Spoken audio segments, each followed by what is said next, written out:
அமெரிக்கால இருக்கிற பாரடைஸ் அப்படின்ற ஒரு சின்ன ஊர். இந்த ஊர்ல பார்த்தீங்கன்னா, காடு, மரம்னு சொல்லிட்டு அதிகமா இருக்கும். அப்படிப்பட்ட இடத்துல தான் நம்ம ஹீரோ வந்து வாழ்ந்துட்டு இருக்காரு. அவர் ஒரு ஸ்கூல்ல வேலை பார்க்குற பஸ் டிரைவரா இருக்காரு. அப்படி இருக்கும்போது ஒரு நாள் என்ன ஆகுது, அந்த ஊர்ல இருக்கிற மரம் எல்லாமே தீ பத்திக்க ஆரம்பிச்சு, காட்டுத் தீ அந்த ஊர் முழுக்க பரவ ஆரம்பிக்குது. அப்போ நம்ம ஹீரோ கிட்ட 23 பசங்கள பஸ்ல ஏத்திட்டு அண்ட் ஒரு டீச்சரையும் கூட ஏத்திட்டு, நீங்க தான் இவங்கள பாதுகாப்பா இங்க இருந்து சேஃபான இடத்துக்கு கொண்டு போணும் அப்படின்ற மாரி சொல்லிடுறாங்க.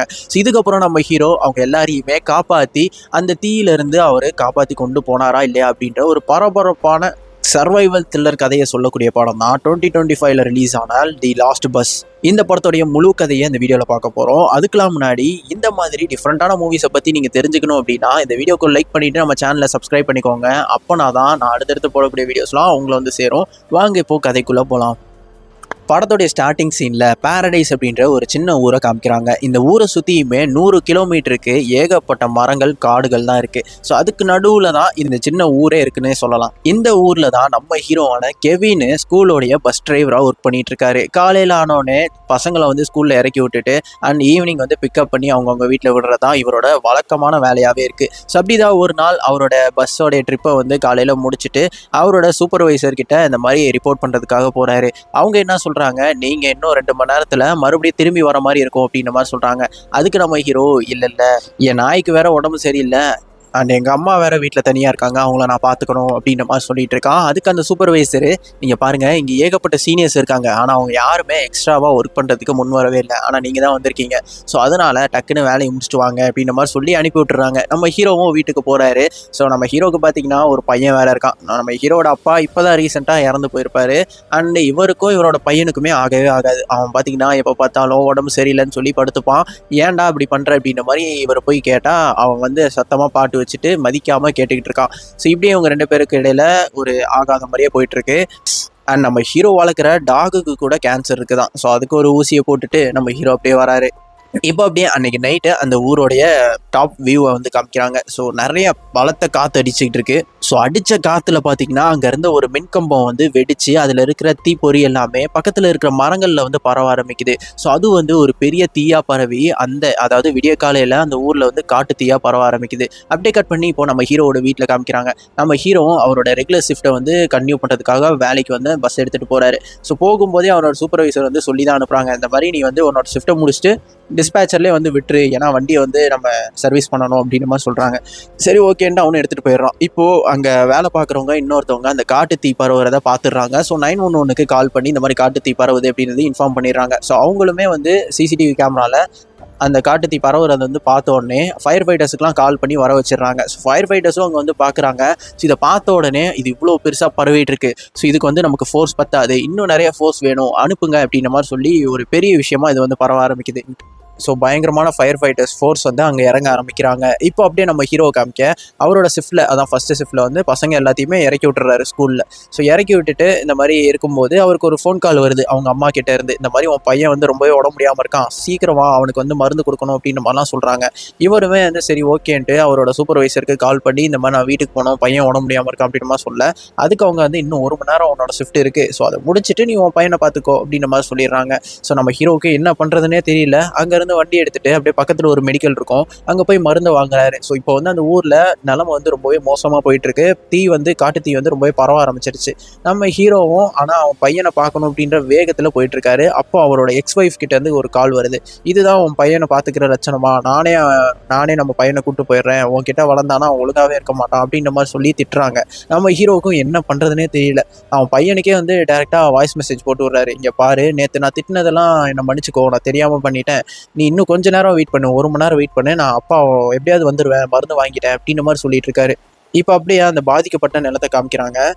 அதாவது அந்த தீ பரவிட்டு இருக்க இடம் அப்படின்றது அந்த ஊருக்குள்ள ஒரு சின்ன ஏரியா மாதிரி இருக்கும். ஸோ அங்கே தான் வந்து பரவிட்டு இருக்கு. அங்கே இருக்கிற மக்கள் எல்லாமே ரொம்பவே பாதிக்கப்படுறாங்க.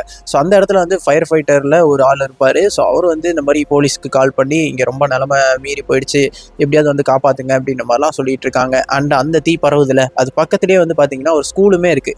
ஸோ அங்கே ஸ்கூலில் பார்த்தீங்கன்னா கிட்டத்தட்ட ஏறத்தாழ 73 பசங்க வந்து படிச்சுட்டு இருக்காங்க. ஸோ அங்கே இருக்கிற பிரின்சிபல்ஸ் எல்லாருமே என்ன முடிவு பண்ணுறாங்கன்னா, இப்போவே இந்த ஸ்டூடெண்ட்ஸ் வந்து எப்படியாவது வெளியேற்றி ஆகணும், ஏன்னா இங்கே தீ பரவிட்டு இருக்கு, ஸ்கூல் கிட்டேயும் வரதுக்கு வாய்ப்பு இருக்குது அப்படின்ற மாதிரி சொல்கிறாங்க. ஸோ பக்கத்தில் இருக்க பேரண்ட்ஸ் எல்லாருமே அவங்களோட ஸ்டூடெண்ட்ஸை கூப்பிட்டு போயிட்டோம், மீதி இருக்கவங்கள நம்ம பஸ்ஸில் அனுப்பி விட்டுறலாம் அப்படின்ற மாதிரி சொல்கிறாங்க. சரி ஓகேன்ட்டு பேரண்ட்ஸ்லாம் வந்து கூப்பிட்டு போக மீதி இன்னும் 23 பேர் இருக்காங்க. ஸோ இவங்களை எப்படியாவது அனுப்பி ஆகணுமே அப்படின்னு சொல்லிட்டு அந்த சூப்பர்வைசருக்கே கால் பண்ணுறாங்க. இந்த மாதிரி பஸ்ஸு தேவை அப்படின்ற மாதிரி சொல்ல அவங்க வந்து வாக்கி டாக்கி மூலிமா எல்லா பஸ் டிரைவர்ஸ்கிட்டையும் கான்டாக்ட் பண்ணுறாங்க.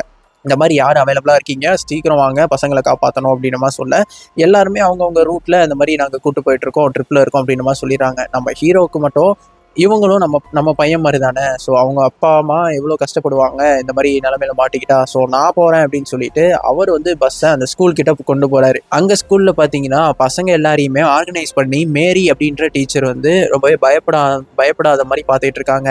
அண்ட் நம்ம ஹீரோ அங்கே போன பிறகு பஸ்ஸில் எல்லா ஸ்டூடெண்ட்ஸையும் ஏற்றி விட்டுறாங்க. இப்போ நம்ம ஹீரோ ஸ்டூடெண்ட்ஸ் வந்து டீச்சரே இல்லை அப்படின்னா ரொம்ப பயந்துருவாங்க. ஸோ யாராவது ஒருத்தர் இங்கே வாங்க, நம்ம பஸ்ஸில் வாங்க அப்படின்ற மாதிரி சொல்ல யாருமே முன் வரல. ஏன்னா எல்லாருமே பயப்படுறாங்க, பஸ்ஸில் வந்தால் ஏதாவது தீயில மாட்டிப்போம் அப்படின்னு சொல்லிட்டு. ஆனால் மேரி மட்டும் அவங்க வந்து பொறுப்பேற்றுக்கிட்டு அவங்க பஸ்ஸில் வரேன் அப்படின்ற மாதிரி சொல்லி ஏறிக்கிறாங்க. அதாவது இங்கேருந்து பேரடைஸில் இருக்கிற ஒரு ஸ்கூலுக்கு இவங்களை இறக்கி விட்டால் போதும், நம்ம ஹீரோட வேலை முடிஞ்சிடும் அண்ட் இவங்களையும் காப்பாற்றிடலாம். அதுதான் பிளானு. இப்போ இவங்களும் அங்கேருந்து பஸ் எடுத்துகிட்டு கிளம்புறாங்க.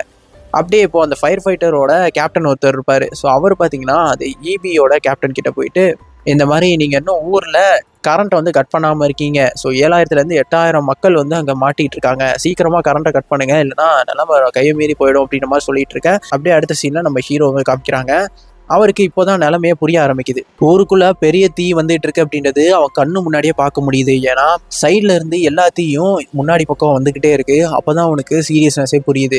ஸோ எப்படியாவது நம்ம இங்க இருந்து தப்பிச்சாகணும்னா இந்த வழியா போக முடியாது, வேற ரூட்ல தான் போகணும். ஏன்னா இவன் இந்த ஊர்ல தானே வளர்ந்துருக்கான். ஸோ அதனால அவனுக்கு எல்லா ரூட்டுமே தெரியும். அவன் வந்து ஒரு ஷார்ட்கட் பாதையை எடுத்து போறான். ஸோ அப்படி போகும்போது மேரி டீச்சர் வந்து பயந்துடுறாங்க. நீங்க ஏன் இப்படி போறீங்க அப்படின்னு மாதிரி கேட்க, இந்த வழியா போனா மட்டும்தான் நம்மளால தப்பிக்க முடியும், அப்படி போனோம் அப்படின்னா நெருப்புல எரிஞ்சிட வேண்டியதான் அப்படின்ற மாதிரி சொல்றாரு. சரி ஓகேன்னு போயிட்டு இருக்காங்க. அப்போ நம்ம ஹீரோவோட சூப்பர்வைசர் இருக்காங்கல்ல, அவங்க வந்து எவ்வளவோ கால் பண்ண ட்ரை பண்றாங்க நம்ம ஹீரோக்கு. அதாவது அவங்க போறாங்கல்ல பேரடைஸ் ஸ்கூலு, அந்த ஸ்கூலு ஆல்ரெடி எரிஞ்சு போயிடுச்சு. ஸோ அந்த இடத்துக்கு போகாதீங்க அப்படின்னு சொல்றதுக்கு ட்ரை பண்றாங்க. ஆனா அவங்களால முடியல. ஸோ சிக்னல் எல்லாமே கட் ஆயிடுச்சு. அண்ட் அவங்க இருக்கிற இடத்துலையுமே வந்து ஃபயர் வந்து அதிகமானதுனால அவங்களும் அங்கேருந்து வேற ஒரு இடத்துக்கு போக ஆரம்பிச்சிடுறாங்க. இப்போ நம்ம ஹீரோ இது எல்லாத்தையுமே தெரியாம அந்த ஸ்கூலை நோக்கி போயிட்டு இருக்கான். போகிற வழியிலே வந்து டிராஃபிக்கில் மாட்டிக்கிறான். ஸோ அங்கே கீழே இறங்கி எல்லா வண்டியுமே வந்து நவுத்தி விட்டுட்டு எப்படியோ அங்கேருந்து பேரடைஸ் ஸ்கூலுக்கும் போயிடுறான். போய் பார்த்தா தான் தெரியுது அந்த ஸ்கூல் ஆல்ரெடி எரிஞ்சு போன நிலையில இருக்குது. இதை பார்த்தோன்னே நம்ம ஹீரோக்கு என்ன பண்ணுறதுனே தெரியல. அங்கே இருக்கிற பாதி ஸ்டூடெண்ட்ஸுக்கு ஆல்ரெடி பேனிக் அட்டாக் கூட வர ஆரம்பிச்சிருது. ஸ்டூடெண்ட்ஸ் எல்லாத்தையுமே வந்து மேரி வந்து இந்த மாதிரி காம் பண்ணிட்டு இருக்காங்க. அப்போ நம்ம ஹீரோக்கு இதுக்கு மேலே நம்ம இங்கே இருக்க வேணாம், ஸோ எனக்கு இன்னொரு இடம் தெரியும், அந்த வழியாக நம்ம போயிடலாம் அப்படின்ற மாதிரி சொல்லிட்டு ஒரு பக்கமாக கூப்பிட்டு போயிட்டு இருக்கான் பஸ்ஸில்.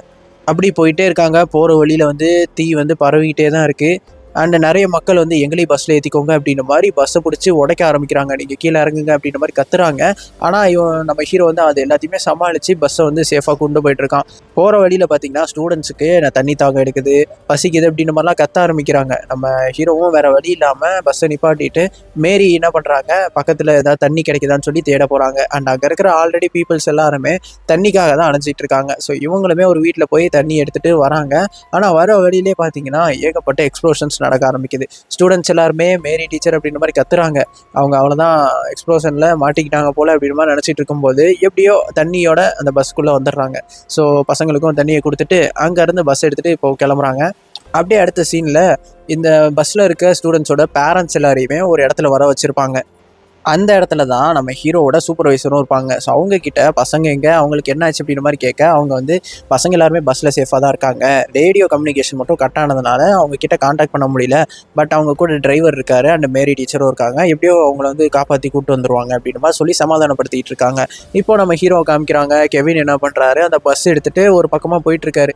பட் போகிற வழியில் தீ வந்து அதிகமாக இருக்குது. ஸோ அங்கே தப்பிச்சு ஓடிட்டு இருக்க மக்கள் வந்து நம்ம கெவின் கிட்ட இந்த மாதிரி பேசுகிறாங்க. இந்த மாதிரி அந்த ரோட்ல போகாதீங்க, ஆல்ரெடி அந்த ரோடு வந்து எரிஞ்சிட்டு இருக்கு, வேற பக்கமா போங்க அப்படின்ற மாதிரி சொல்லிட்டு போயிடுறாங்க. நம்ம ஹீரோவும் கீழே இறங்கி பார்க்குறான். பார்த்தா சுத்தியுமே நெருப்பு. சரி என்ன பண்றதுன்னே தெரியல. பஸ்ல வேற நிறைய ஹோல்ஸ் இருக்கு. அது எல்லாத்தையுமே அடைச்சி வச்சுட்டு இப்போ யோசிச்சுட்டு இருக்கான். மேரியுமே அவ்வளோதான், நம்ம இங்கே சாக போகிறோம் அப்படின்ற மாதிரி நினைக்கும் போது நம்ம ஹீரோ வந்து அவங்க கிட்ட, இங்கே பாருங்க, நான் வந்து என்னோட அப்பாவுக்கு நல்ல மகனாகவும் இருந்ததில்லை, என் மகனுக்கு நல்ல அப்பாவும் இருந்ததில்லை, என்னோட ரெஸ்பான்சிபிலிட்டி இருந்து நான் அதிகமாக ஓடி தான் போயிருக்கேன். பட் இந்த வாட்டி நான் அப்படி போக மாட்டேன். உங்கள நான் எப்படியாவது காப்பாத்தி கொண்டு போயிருவேன் அப்படின்ற மாரி வாக்கு குடுக்குறான். அப்புறமா அந்த நெருப்பு பார்த்தீங்கன்னா, அந்த பஸ் கிட்ட வரைக்கும் வர ஆரம்பிச்சுருது. இவங்க எல்லாரும் என்ன பண்றாங்க, அதாவது நம்ம மேரியும், ஹீரோவும் பஸ்ஸ ஆன் பண்ணிட்டு எப்படியாவது எடுத்து தப்பிச்சிடலாம், நெருப்புக்குள்ளேயாவது போயிரலாம் அப்படின்ற மாரி ஆன் பண்ண ட்ரை பண்றாங்க. ஆனா ஆன் ஆக மாட்டேங்குது. ஏன்னு பார்த்தீங்கன்னா, நெறைய ஒயர் வந்து ஃபயர்னால கட் ஆயிருக்கும் போல. ஸோ அது எல்லாத்தையுமே சரி பண்ணிட்டு நம்ம ஹீரோ எப்படியோ அந்த பஸ்ஸ வந்து ஆன் பண்ணிடுறாரு. பண்ணிட்டு எதா இருந்தாலும் பரவாயில்லன்னு சொல்லிட்டு அந்த நெருப்புக்குள்ளேயே பஸ்ஸை விட்டு ஓட்ட ஆரம்பிக்கிறாரு. ஸோ அப்படி ஓட்டிட்டு ரொம்ப தூரம் போனதில் ரோட்டுக்கும் வந்துடுறாரு. ஸோ ஒரு வழியாக அந்த நெருப்புல இருந்து, அதாவது இந்த காட்டு பகுதியிலேருந்து பிளெயினான ரோட்டுக்கும் வந்துடுறாரு. ஸோ இப்போது அந்த பசங்களுக்குமே சந்தோஷம், எப்படியோ நம்ம தப்பிச்சிட்டோம்பா அப்படின்ற மாதிரி. நம்ம ஹீரோவுக்கும் சந்தோஷம். அப்படியே அந்த பஸ்ஸு அந்த பேரண்ட்ஸ் இருக்கிற இடத்துக்கும் போகுது. ஸோ அங்கே பேரண்ட்ஸ் எல்லாமே ஸ்டூடெண்ட்ஸை பார்த்து சந்தோஷம் இல்லை, எல்லாம் கட்டி பிடிச்சிக்கிறாங்க. ஸோ நம்ம சூப்பர்வைசரும் வந்து நம்ம ஹீரோவை ரொம்பவே பாராட்டுறாங்க, நீ பண்ணது ரொம்ப பெரிய விஷயம், ஸோ நல்ல வேலை பார்த்துருக்க அப்படின்ற மாதிரி ரொம்பவே வந்து பாராட்டிட்டு இருக்காங்க. நம்ம ஹீரோக்கு என்ன ஒரு கவலைனா அவனோட ஃபேமிலியை பற்றி தான். அவன் பையனுக்கு வயிறு வலின்னு சொல்லியிருந்தாங்களே, என்ன ஆச்சு அப்படின்ற மாதிரி பதட்டத்தில் ஓடுறான். ஸோ அவங்க அம்மா அங்கே தான் உட்காந்துருக்காங்க. அவங்கள பார்த்துட்டு பையன் எங்கே அப்படின்ற மாதிரி கேட்க, உன் ஒய்ஃபு தான் வந்து கூட்டு போயிட்டா அப்படின்ற மாதிரி சொல்கிறாங்க. சரி ஓகேன்ட்டு நம்ம ஹீரோவும் அவனோட வீட்டுக்கு போய் பார்க்குறான். வீடு வந்து இடிஞ்சு விழுந்து கிடக்கு. அந்த தீ விபத்தில் அதுவுமே வந்து அடிபட்டு போயிருக்கும் போல். ஸோ அதனால வந்து இடிஞ்சு விழுந்து கிடக்கு. ஸோ அப்போது நம்ம ஹீரோவோட பையன் காரில் வந்து இறங்குறான். ஸோ வந்த உடனே கோவத்தில் இருப்பான்னு பார்த்தா அவங்க அப்பாவுக்கு என்ன ஆச்சு ஏதாச்சு அப்படின்ற மாதிரி அவனுமே வந்து கவலையில் இருந்திருப்பான் போல. ஸோ அவங்க அப்பா பார்த்தோடனே வந்து கட்டி பிடிச்சிக்கிறான். ஸோ 2 பேருக்கு இடையில இருந்த அந்த பிரச்சனை இப்போ சால்வ் ஆயிடுச்சு. ஸோ இந்த இடத்துலயே ஹாப்பியாக இந்த படத்தை வந்து முடிக்கிறாங்க. ஸோ அவ்வளோதான் காய்ஸ், இந்த படத்தோடைய கதை எப்படி இருந்துச்சு அப்படின்ற உங்களுடைய கருத்துக்களை கமெண்ட்டில் சொல்லுங்கள். அடுத்து ஒரு இன்ட்ரெஸ்டிங்கான மூவியில் வந்து உங்களை சந்திக்கிறேன். Until then signing off.